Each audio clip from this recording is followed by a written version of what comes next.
پچھلی کلاس میں ہم نے پڑھا تھا گواہی کے حوالے سے کہ شہادہ جو لفظ استعمال ہوتا ہے، اس سے پہلے ہم دیکھ چکے ہیں کہ بینہ کیا ہوتی ہے، یعنی ہر وہ چیز جو حق کو واضح کر دے قاضی کے سامنے، حق کو ظاہر کر دے۔ پھر علماء کا اختلاف تھا کہ کیا بینہ گواہی ہوتے ہیں یا بینہ کوئی بھی چیز ہو سکتی ہے۔ تو اس میں ہم نے دیکھا تھا کہ راجح قول یہ ہے کہ کوئی بھی چیز جو جج کے سامنے، قاضی کے سامنے حق کو ثابت کر دے وہ بینہ ہو سکتی ہے۔ اور ہاں، کچھ مسائل ایسے ہیں، کچھ کیسز ایسے ہیں جس میں اللہ تعالیٰ نے اسپیسیفائی کیا ہے کہ اس چیز کو ثابت کرنے کے لیے، اس حد کو ثابت کرنے کے لیے، اس جرم کو ثابت کرنے کے لیے قاضی کے سامنے منیمم اتنے گواہوں کی ضرورت ہے۔ لیکن اس کے علاوہ بھی اگر گواہ نہ بھی ہوں اور قرائن بھی ہوں تو وہ بھی بینہ کے طور پہ استعمال ہو سکتے ہیں، یہ ہم پڑھ چکے ہیں۔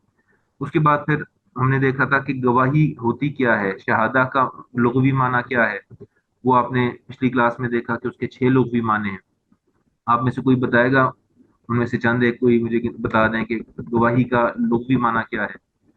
کسی کوئی ریکال کر سکتا ہے؟ جو ہم نے پڑھے تھے 6 معنی، ان میں سے کوئی 2 3 بتا دیں۔ تو لغوی معنی ہم نے پڑھے تھے گواہی کے، اس میں جو 6 چیزیں ہیں، اس میں پہلی چیز ہم نے پڑھی تھی المعاینہ، کسی چیز کو آنکھوں سے دیکھنا۔ دوسرا معنی تھا کہیں پہ خود ہونا یا کوئی چیز پا لینا، جیسے رمضان کا مہینہ پا لینا یا کسی مجلس میں حاضر ہونا۔ یا تیسری چیز تھی کہ کسی بات کا علم ہونا، تو وہ بھی گواہی کے مطلب میں استعمال ہوا قرآن پاک میں۔ چوتھا معنی تھا اس کا قسم اٹھانا، کہ منافق آئیں گے اور وہ قسم اٹھا کہیں گے ہم گواہی دیتے ہیں کہ آپ اللہ کے رسول ہیں، یعنی حلف کے معنوں میں قسم اٹھائیں گے۔ تیسرا، کسی چیز کو، کسی دن کو پا لینا، یعنی کوئی دن ایسا ہو کہ جو آپ یعنی ایک تو ہوتا ہے نا کسی جگہ پہ پہنچ جانا ہے، اور ایک ہوتا ہے کسی زمانے کو ایکسپیرینس کرنا، ادراک کر لینا کسی چیز کا۔ اسی طرح چھٹا معنی ہے اس کا کسی بات کی خبر دینا، قطعی خبر، حتمی خبر۔ اس کے بعد ہم نے اصطلاحاً اس کی تعریفات پڑھی تھی، مختلف تعریفات ہیں۔ حنفیہ، بعض حنفی کہتے ہیں کہ اخبار صدق لاثبات حق بلفظ الشہادت فی مجلس القضاء، سچی خبر دینا حق ثابت کرنے کے لیے شہادت کے لفظ کے ساتھ قاضی کے سامنے۔ مالکیہ کہتے ہیں کہ اخبار یتعلق بمعین، کسی خاص چیز کی خبر دینا۔ اور اسی طرح حنابلہ کہتے ہیں کہ الاخبار بما علمہ بلفظ اشہد او شہدت، جو جانتا ہے اس بات کی خبر دینا، اشہد یا شہدت، یعنی میں گواہی دیتا ہوں یا میں نے اس بات کو دیکھا، ان الفاظ کے ساتھ۔ تو پھر اس کے بعد اختلافی مسئلہ کیا تھا کہ کیا گواہی دیتے ہوئے لفظ اشہد کا استعمال کرنا ضروری ہے، یعنی اردو میں کہنا کہ میں گواہی دیتا ہوں، یا عربی میں کہنا کہ میں گواہ ہوں یا میں گواہی دے رہا ہوں، یہ کیا ضروری ہے یہ لفظ بولنا؟ تو جمہور کہتے ہیں کہ جی بولنا ضروری ہے کیونکہ گواہی ہی مطلوب ہے۔ لیکن جب بعض علماء کہتے ہیں، ابو حنیفہ رحمۃ اللہ علیہ، مالکیہ، کلام میں احمد ابن قیم، ابن تیمیہ، یہ علماء کہتے ہیں کہ نہیں، یہ لفظ ضروری نہیں ہے۔ اس کے بعد پھر ان کی اپنی ادلہ ہیں، وہ ہم نے دیکھی تھیں، اور ان کا دیکھا تھا کہ کس کس کا کیا استدلال ہے، اور نتیجہ یہ نکالا تھا کہ معنی اور مقصود یہاں پہ یہ ہے کہ قاضی کے سامنے خبر دے دی جائے، قطعی خبر، لفظ استعمال ہو گواہی کا یا نہ ہو، اس سے فرق نہیں پڑتا۔ اس کے بعد اگلا مسئلہ ہم نے یہ دیکھا تھا کہ کیا یہ چیز ثابت بھی ہے، کیا دلیلیں ہیں گواہی کے ثابت ہونے کی؟ تو اس میں ہم نے ادلہ جو ہیں قرآن پاک کی بے شمار آیات آئی تھیں، احادیث آئی تھیں۔ تو یا ایھا الذین آمنوا اذا تداینتم بدین الی اجل مسمى فاکتبوہ لیکتب بینکم کاتب بالمعروف، اور اس طرح واشہدوا ذوی عدل منکم، دو عدل عدل والے لوگوں کو گواہ بنا لیا کرو۔ اور اسی طرح فَإِذَا بَلَغْنَ أَجَلَهُنَّ فَأَمْسِكُوهُنَّ بِمَعْرُوفٍ أَوْ فَارِقُوهُنَّ بِمَعْرُوفٍ وَأَشْهِدُوا ذَوِي عَدْلٍ مِّنكُمْ۔ تو بہت سارے معاملات کے اندر اللہ تعالیٰ نے کہا کہ یہاں پہ گواہ بنا لو، گواہ بنا لو۔ تو اس چیز کو بھی ہم نے دیکھا۔ اس کے بعد پھر آگے ایک مسئلہ تھا تحمل اور ادا کا، حکم الشہادتی تحملا و اداء۔ مجھے یہ بتائیں یہاں پہ کہ اس کا کیا مطلب ہے؟ تھوڑا سا میں جاننا چاہ رہا ہوں کہ آپ لوگوں کو یاد بھی آ رہا ہے کچھ، یہ آپ لوگوں نے پڑھا ہے کہ نہیں، کیونکہ آپ کو تیاری تو ریکارڈنگ سے ہی کرنی ہے۔ کتابیں آپ یہ کتاب آپ کے پاس ہے، لیکن آپ کو اگر عربی میں مسئلہ ہے تو آپ ریکارڈنگ ہی سنیں گے۔ تو مجھے تھوڑا سا بتائیں کہ یہ تحمل کیا ہوتا ہے، تحمل الشہادہ اور اداء الشہادہ، ان دونوں کو بتائیں ذرا۔ ذمہ داری اٹھانا اور پھر اس کی گواہی کے لیے حاضر ہونا۔ جی تھوڑا سا اونچا بولتے ہیں کائنڈلی۔